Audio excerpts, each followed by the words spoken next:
चाहे वो छोटी से छोटी आपकी ख्वाहिश हो, कोई बड़ी हो, किसी भी चीज़ की ज़रूरत हो, उसको पूरा करने के लिए सिर्फ़ और सिर्फ अल्लाह ताला के सामने अपनी हाजत बयान करनी चाहिए। अल्लाह ताला के सामने हाथ उठाने चाहिए दुआ के लिए, और इसे यकीन के साथ उठाने चाहिए कि वो चीज़ आपको ज़रूर मिलेगी। ठीक है, एक चीज़ ये हो गई। दूसरा ये भी है कि बाज़ औक़ात ऐसा भी होता है कि बहुत दिल से आपने बहुत ज़्यादा नेक नियति के साथ दुआ की होती है अल्लाह ताला से, लेकिन वो कबूल नहीं होती। क्यों नहीं होती? जब हम दिल से नहीं कर रहे होते। एक चीज़ ये भी है, दिल से नहीं कर रहे होते, कह सकते हैं हम, लेकिन बाज़ औक़ात ऐसा भी तो होता है ना कि बहुत सतही सी हम मांग रहे होते हैं लेकिन वो फ़ौरन कबूल हो जाती है।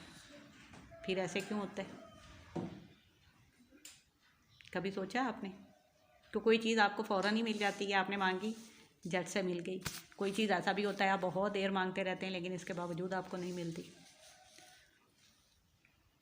बेटा इसमें फिर अल्लाह ताला की मसलहत तलाश करनी चाहिए। मुसलमान होने की हैसियत से हमें इस चीज़ का हुक्म दिया गया है कि अल्लाह ताला की हिकमत, अल्लाह ताला की मसलहत पे आपका ईमान होना चाहिए। अगर आपने पूरे दिल से, पूरे शौक़ से, पूरी नेक नियति के साथ भी दुआ मांगी लेकिन वो कबूल नहीं हुई, तो फिर आपको ये सोच कर सब्र कर लेना चाहिए कि शायद इसमें मेरे लिए किसी किस्म की कोई नुकसानदेह चीज़ होगी जो मुझे फ़िलहाल समझ नहीं आ रही, लेकिन अल्लाह ताला की ज़ात बेहतर जानने वाली है। ठीक है, और वैसे भी हमें जिस चीज़ की तलकीन की गई है नबी करीम सल्लल्लाहु अलैहि वसल्लम की तरफ से भी, और उसके अलावा कुरान पाक में भी हमें जो इशारा मिलता है वो यही है कि दुआ के 3 हिस्से होते हैं। ठीक है, पहला हिस्सा है कि वो फ़ौरन आपने दुआ की, वो फ़ौरन आपको अता कर दी जाती है चीज़। दूसरा हिस्सा ये है कि वो कबूल नहीं की जाती आपकी दुआ, बल्कि उसको आपकी आखिरत में नजात का ज़रिया बना दिया जाता है। उसी दुआ को मांगी आपने दुनियावी लिहाज से कोई भी चीज़, कोई भी ख्वाहिश अपनी, लेकिन वो आपकी पूरी नहीं हुई, उसके बदले में अल्लाह ताला आपको आखिरत में बहुत सी आसानियाँ, बहुत सी नेमतें अता फरमा देंगे। ये आपका ईमान होना चाहिए। और तीसरा हिस्सा दुआ का ये है कि उस दुआ को कबूल नहीं किया जाता, बल्कि उसके बदले में आपके आने वाली कोई मुसीबत, कोई तकलीफ़ दूर कर दी जाती है। ठीक हो गया?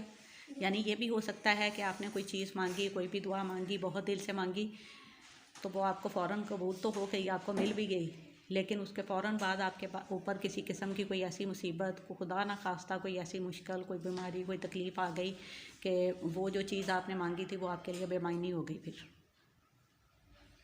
ठीक है, तो उसका बदला ये देते हैं अल्लाह ताला के आपकी वो दुआ को फ़िलहाल के लिए रद्द कर दिया जाता है, बल्कि उसके नतीजे में आपके ऊपर आने वाली जो मुसीबत, जो मुश्किल होती है उसको हटा दिया जाता है, उसको दूर कर दिया जाता है। लेकिन ये वो सारी मसलहतें हैं जिनके ऊपर एक तो ये कि आपका ईमान होना चाहिए, और दूसरा ये कि आपको पूरा यकीन होना चाहिए अल्लाह ताला की ज़ात पे कि जो हो रहा है, जो वो दे रहे हैं, वही आपके लिए बेहतर है।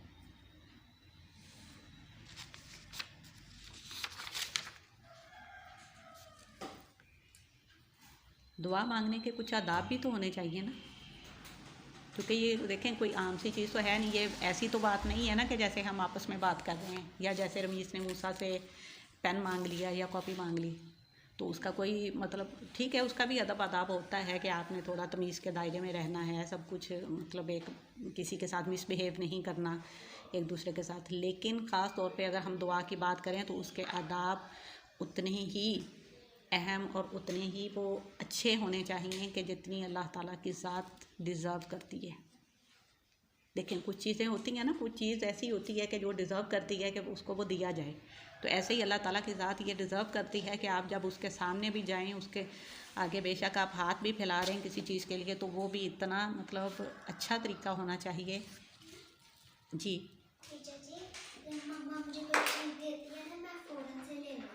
फ़ौरन से ले लेते हो, तो लेने के बाद क्या कहते हो? थैंक यू कहते हो, गुड। यही मैं आपको समझा रही थी कि आपस में एक दूसरे के साथ डीलिंग के, एक दूसरे से लेने देने के भी अदब आदाब होते हैं, लेकिन अल्लाह ताला से लेने के जो आदाब हैं वो बहुत उम्दा, बहुत ज़्यादा अच्छे होने चाहिए। सबसे पहली चीज़ कि आपको बावज़ू होना चाहिए, पाक साफ़ होना चाहिए, जगह पाक होनी चाहिए, लिबास पाक होना चाहिए, और ख़ास तौर पर आपका दिल पाक होना चाहिए। बहुत नेक नियति के साथ आपने वो दुआ मांगनी है, और सिर्फ़ अपनी ज़ात के लिए नहीं मांगनी, बल्कि तमाम मुसलमानों के लिए, तमाम इंसानियत के लिए दुआ मांगनी है।